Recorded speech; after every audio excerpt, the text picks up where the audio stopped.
Salve, salve, guerrilha! Tamo de volta nessa... Tudo bom com vocês? Espero que esteja tudo bem. Comigo tá tudo bem. Estamos começando mais um review. Review do quê, Guilherme? Review do disco Random Access Memories, do Daft Punk. Esse é um disco que vai te dizer muita coisa. Muita coisa. Se você for procurar suas informações no instrumental. Se você for pra letra, ele vai te dizer muita coisa ainda assim. Mas o instrumental diz bem mais. Não entendi nada, Zazá. Vem comigo.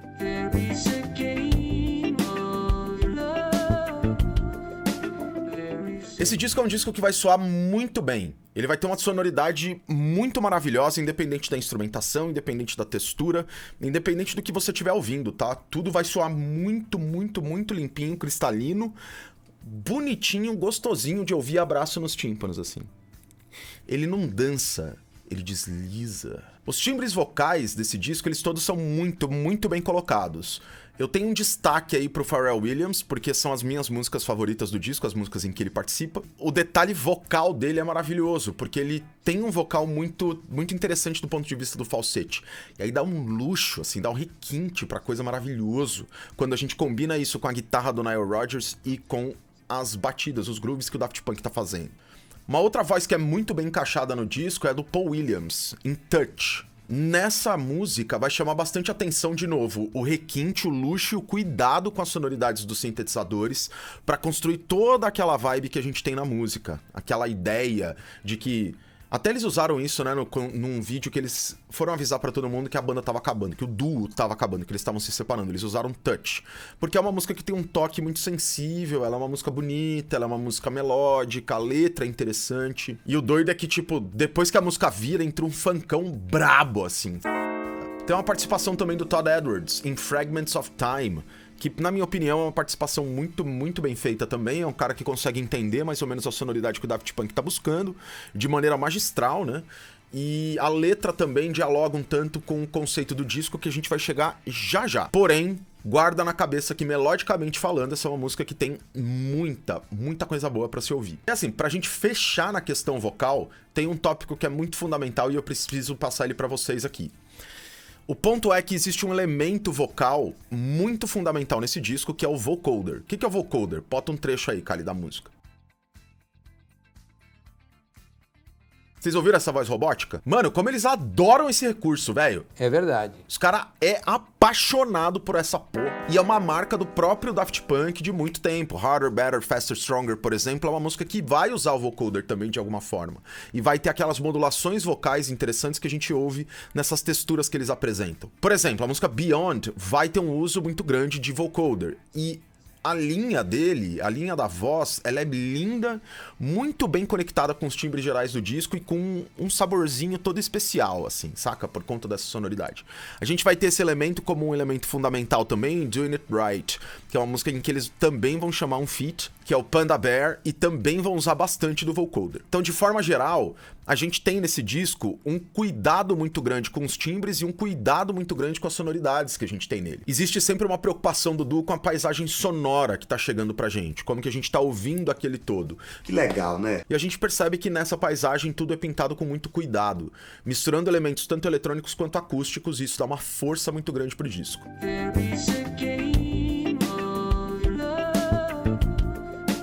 Para um pouco pra pensar no nome desse disco.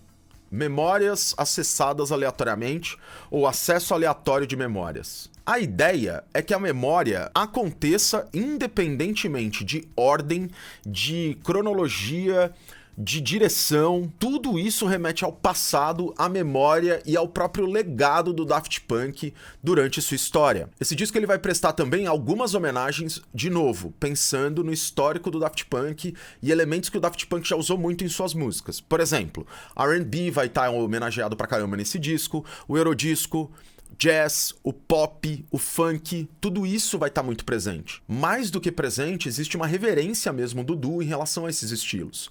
Eles vão combinar elementos de cada um desses estilos assim em algumas músicas de uma maneira muito interessante, complementar, e é sempre observando o quanto esses estilos tiveram de importância para eles na construção do legado. Até porque esse é o último disco dos dois juntos. O Daft Punk acabou e já era. Os caras não estão, tipo, pra voltar e tal. Não, já era. Eles estavam seguindo caminhos muito diferentes e a gente vai falar disso no último tópico desse vídeo. Voltando pro nosso assunto, dando destaque, então, para alguns dos estilos, vamos começar pelo R&B. Nile Rodgers e Pharrell Williams são os caras que vão trazer esse estilo de uma maneira mais direta, especialmente nas músicas em que o Pharrell canta. Porém, a primeira música, que é Give Life to the Music, é uma música em que o Nile Rodgers também está envolvido na produção e tocando as guitarras. Então ele também traz esse elemento logo na música de abertura, que abre o disco magistralmente, eu devo dizer. Você também vai ter lá o Eurodisco e o pop, que eu falei, presente em várias músicas que a gente vai ouvir. Giorgio, Buy Moroder, Motherboard, Fragments of Time, Doing It Right, são todas músicas que vão apelar para esse lado mais eletrônico, seja do Eurodisco, seja do pop, seja do que tá aí no meio, seja da música eletrônica como um todo. Essas músicas dialogam muito bem com isso. Tem uma também que eu não falei e deveria ter falado, que é Contact. Aliás, quando a gente chega em Fragments of Time, parece que essa música quer dizer um bagulho pra gente. A letra e a construção sonora dela, além de ter ali toda uma pegada que relembra a gente muito do que é, ou do que foi o pop 80-90, especialmente da música eletrônica, ela também tem um aspecto de conceito ali, porque os fragmentos do tempo é o que a gente tá ouvindo nesse disco. Fragmentos do tempo dentro da cabeça do Daft Punk, pelo menos é assim que eu interpretei o disco, dentro do que os dois caras estão colocando na mesa. E um outro dado foda desse diálogo é os caras misturarem vários elementos do passado e do presente de uma maneira muito cuidadosa e nem sempre óbvia. Por exemplo, eles vão pegar Giorgio by Moroder, por exemplo, catar lá o Giorgio, que tá falando a parada dele lá sobre os sintetizadores dele e tudo mais, e como foi essa experiência fascinante que ele teve pela primeira vez tendo contato com o sintetizador. E isso vai ser contraposto a uma sonoridade extremamente moderna, contemporânea. Quando a gente pensa nos timbres, quando a gente pensa na instrumentação, na abordagem. Por mais que a gente tenha o R&B ali, a música eletrônica tá muito presente de um jeito muito refinado. Contact é outra música que vai fazer isso. Você começa com um diálogo assim, parece que é um cara avisando pra uma galera que tipo, ó, eu vi um OVNI. E tudo isso é contraposto com uma sonoridade bem maluca, assim, sei lá, bem brisada. A intenção dos caras parece ser essa, inclusive. Expandir e juntar coisas que não necessariamente a gente colocaria juntas na nossa cabeça. Existe uma criatividade muito grande na criação dos grooves do disco, assim. Desde a primeira até a última música, isso vai acontecer e eles sempre vão ser muito interessantes toda vez que aparecem, ainda que sejam parecidos entre eles em alguns pontos. Isso acontece independente do estilo que vai predominar. Em Give Life Back to the Music, a gente já tem uma abertura fantástica, como eu falei, que traz ali um Four on the Floor, pá, grooveira, assim, batera abaixo, encaixadíssimo junto com guitarra, e toda aquela cozinha muito bem formada, assim, que vai segurar e dar o groove, dar o tom do disco quase que inteiro, tirando algumas músicas específicas. Outra música que vai ter esse elemento é Beyond, por exemplo. Na minha visão, de novo, é uma música em que baixo, bateria e guitarra compõem uma cozinha magistral, maravilhosa, muito bem feita e muito interessante. E vale ressaltar, pra quem gosta de musiquês, que a maior parte das coisas que eles montam aqui do ponto de vista harmônico sempre vai seguir progressões muito simples, geralmente com uma quadratura ali bem definida, e geralmente em torno de algum modo da escala maior, seja o eólio, seja o dórico. Ainda assim, existem modalismos dentro dessa estrutura tonal que eles apresentam no disco. O disco não deixa de ser tonal, mas ele tem diálogos com modalismos. Por exemplo, Get Lucky, que é em dórico.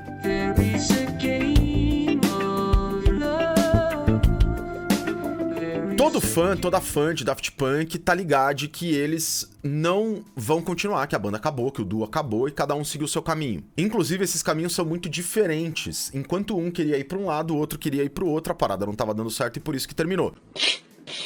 Isso fica evidente já na capa do disco, se você olhar. Porque não é como se fosse um yin e yang, né? Que você tem ali um tanto do lado direito, mas tem um pouquinho dele no lado esquerdo e vice-versa. Ali já fica muito claro que é uma divisão no meio de um duo que vai se separar. Porque cada um deles, por mais que juntos componham o Daft Punk, cada um é cada um. Existe uma autonomia para cada um deles que é importante a gente entender a partir da capa. E aí o ponto é que um dos lados, que é o Thomas Bangalter, ele, digamos assim, ele já estava seguindo seguindo um caminho que era um caminho mais voltado pra música orquestral, especialmente pra trilha de filmes. Ele é um cara que pirou nisso, e a gente vai ouvir isso no disco. Já o outro cara, que é o Gui Manuel de Homem Cristo, vai pra um caminho que é do hip hop e do R&B. É esse o diálogo que ele quer estabelecer, ou seja, ele ainda quer se manter dentro da estrutura que ele tem com o Daft Punk, que é algo mais próximo de música eletrônica. A fita é que se você ouve o disco, digamos, sabendo disso que eu acabei de falar, parece que essa diferença dos objetivos musicais já tá ali dentro. Ela já tá impressa nesse disco de alguma forma. Inteirinha, presente e direcionando sempre pro seu caminho, assim. Como se um guiasse a gente pra um lado, o outro guiasse pro outro e a gente ficasse ali ouvindo e brincando de passar em cada sonoridade de cada vez. E alguma dessas músicas vão ter texturas e ideias que são mais próximas do que o Daft Punk é historicamente falando. Algo mais puramente eletrônico, assim, tá ligado? Tanto que conecta com a música eletrônica diretamente, quanto algo que observa ela um pouco mais de longe, mas usando os timbres e a proposta sonora dela como base. Já do ponto de vista das trilhas, a gente tem músicas que vão passar pra gente essa sensação de storytelling, por exemplo. Isso vai estar em Beyond, Motherboard, Contact. Todas são músicas que vão projetar pra gente uma ideia de que a música eletrônica é quem tá dando a liga ali. E o hip hop, R&B, vai aparecer seja via o trabalho que eles fazem junto com Nile Rodgers e Pharrell Williams, mas também em músicas como Fragments of Time, em que o groove é um groove que puxa muito pra um lado de R&B, disco, mas de um jeito muito acústico, feito de uma maneira muito direta e com uma sonoridade que é bem menos eletrônica do que a gente imagina. Enquanto, quando a gente vai pra uma música como, sei lá, Georgia by Moroder, por exemplo, é o contrário, a gente tem uma textura muito mais eletrônica do que acústica. E é por isso que essa relação ela não é tão bem definida assim, não é como se a gente pudesse cortar no meio de fato, porque tem elementos que vão dialogar entre uma coisa e outra, tipo em Doing It Right ou Contact. São músicas que vão deixar isso sempre dialogando entre si. Mas isso não significa que a gente tenha um material final que seja problemático, difícil de, sei lá, enfim, de captar ou difícil de entender essa narrativa. Tá tudo muito evidente.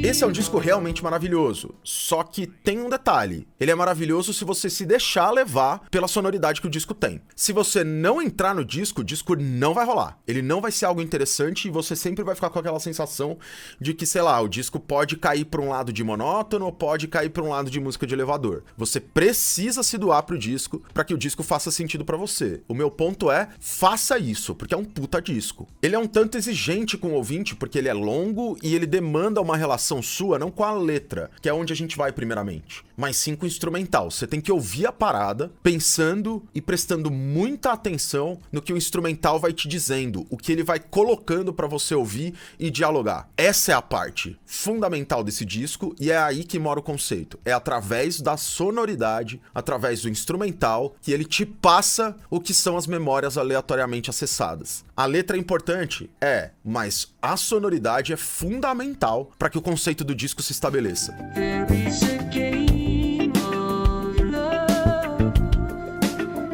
Minhas músicas favoritas do disco são Give Life Back to Music, Beyond e Fragments of Time. 3 músicas maravilhosas, pra não citar as outras que já são hits e etc, que também são maravilhosas. O disco em si é muito bom e é por isso que eu vou dar a nota de Lá menor. Pô, muito bom, Lá menor tá muito bom, pô.